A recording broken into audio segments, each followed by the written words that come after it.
Also by Robert Greene Mastery, The 50th Law, with 50 Cent, The 33 Strategies of War, a Juiced Elfers production, The Art of Seduction. A Juiced Elfers production, The 48 Laws of Power. A Juiced Elfers production. You come across any special trait of meanness or stupidity.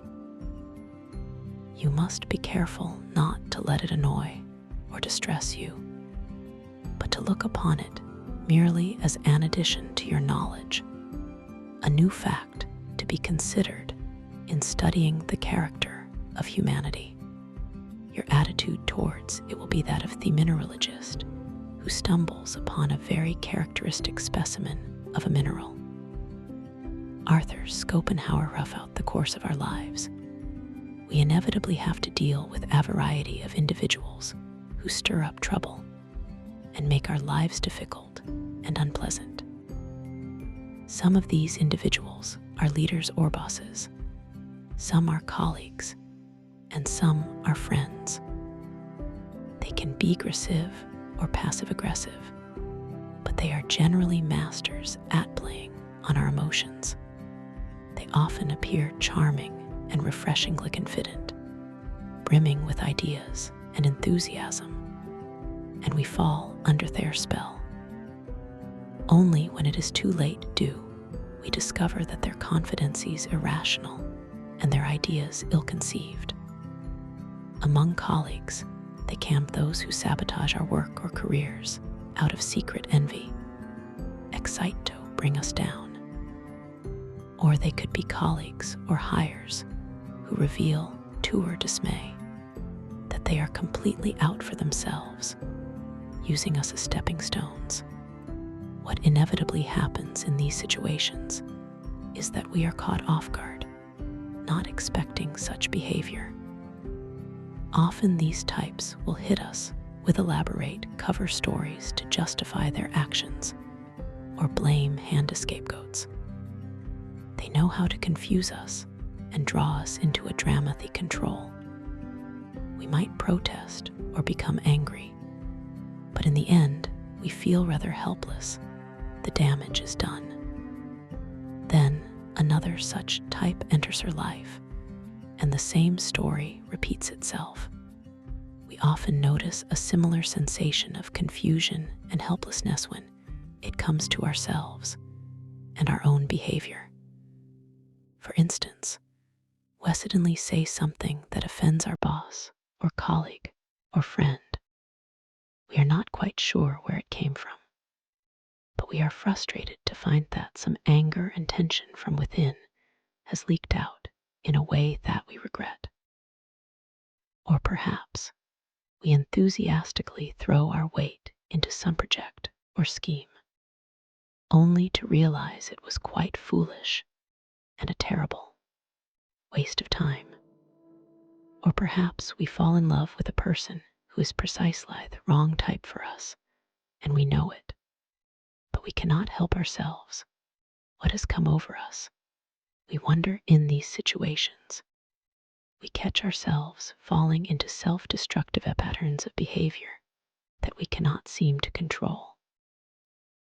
It is as if we harbor a stranger within us, a little demon who operates independently of our willpower and pushes us into doing the wrong things.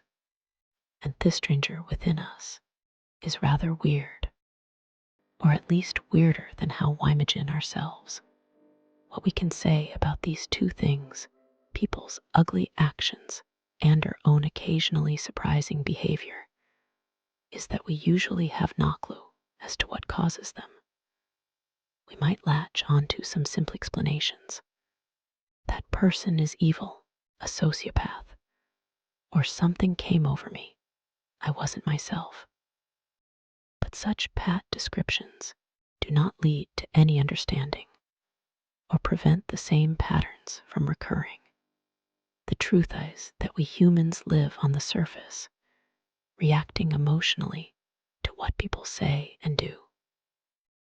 We form opinions of others and ourselves that are rather simplified. We settle for the easiest and most convenient story to tell ourselves. What if, however, we could dive below the surface and see deep within, getting closer to the actual roots of what causes human behavior? What if we could understand why some people turn envious and try to sabotage our work, or why their misplaced confidence causes them to imagine themselves as godlike and infallible? What if we could truly fathom why people suddenly behave irrationally and reveal a much darker side to their character, or why they are always ready to provide a rationalization for their behavior, or why we continually turn to leaders who appeal to the worst in us? What if we could look deep inside and judge people's character, avoiding the bad hires and personal relationships that cause us so much emotional damage? If we really understood the roots of human behavior, it would be much harder for the more destructive types to continually get away with their actions. We would not be so easily charmed and misled. We would be able to anticipate their nasty and manipulative maneuvers and see through their cover stories. We would not allow ourselves to get dragged into their dramas, knowing in advance that our interest is what they depend on for their control. We would finally rob them of their power through our ability to look into the depths of their character. Similarly, with ourselves, what if we could look within and see the source of our more troubling emotions and why they drive our behavior, often against our own wishes? What if we could understand we are so compelled to desire what other people have, or to identify so strongly with a group that we feel contempt for those war on the outside?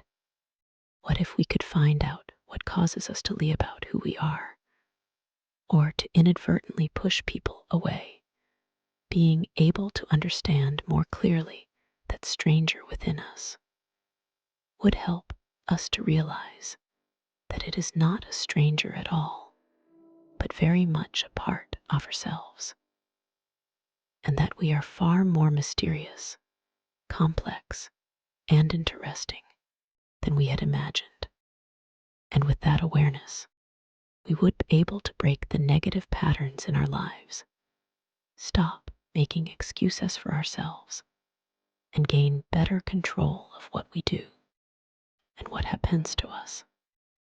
Having such clarity about ourselves and others could change the course of our lives in so many ways. But first, we must clear up a common misconception. We tend to think of our behavior as largely conscious and willed, to imagine that we are not always in control of what we do is a frightening thought. But in fact, it is the reality. We are subject to forces from deep within us that drive our behavior and that operate below the level of our awareness.